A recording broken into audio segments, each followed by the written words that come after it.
আসসালামু আলাইকুম প্রিয় বন্ধুরা। আমি একটা ভিডিও দেখাচ্ছি, ভিডিওটা একটু দেখবেন আর আমার পুরো ভিডিওর কথাগুলো শোনার জন্য অনুরোধ রইল। পরে ওই যে ঢাকা মেডিকেলে বার্ন প্লাস্টিক সার্জারি আছে না, জি। ওইখানে নিয়ে পরবর্তী চিকিৎসা করবেন, কারণ এই চিকিৎসা করতে অনেক খরচ হবে, এগুলো প্রাইভেটে করতে পারবেন না। না, আমাকে সৌরভ ভাই বলে দিছে এটা। ঠিক আছে, আপনি বলছেন। হুম, তখন এখন মেন কাজটা করে দিচ্ছে। মেইন কাজটা করে যাক, একটু আপনাদের নিজের মতো যেমনি ভালো একটু প্লাস্টিক সার্জন দেখাবেন, এরপরে সারের দরকার। এতক্ষণ যে ভিডিওটা দেখছেন ওইটা আমার একটা ছোট ভাই হয়। সে কুমিল্লাতে অ্যাক্সিডেন্ট করছিল সপ্তাহখানেক আগে। বর্তমানে চিটং মেডিকেলে 26 নাম্বার ওয়ার্ডে আছেন। আমি সবার কাছে অনুরোধ করব, আমার ভাইটাকে একটু সাহায্য করবেন, যে যতটুকু পারেন একটু সাহায্য করবেন।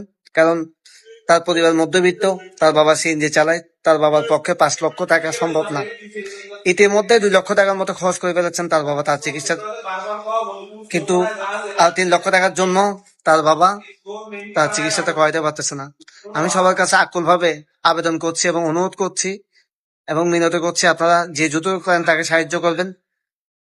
তাকে সাহায্য করে আপনারা আপনাদের মানবতাটা একটু দেখাবেন। আমি প্রথমে ভাবছিলাম আমি এসব লাইন থেকে সরে যাবো, মানুষদেরকে আর সাহায্য করবো না। এখন দেখতেছি আমি পারতেছি না, আমার থেকে আবারও নামতে হবে।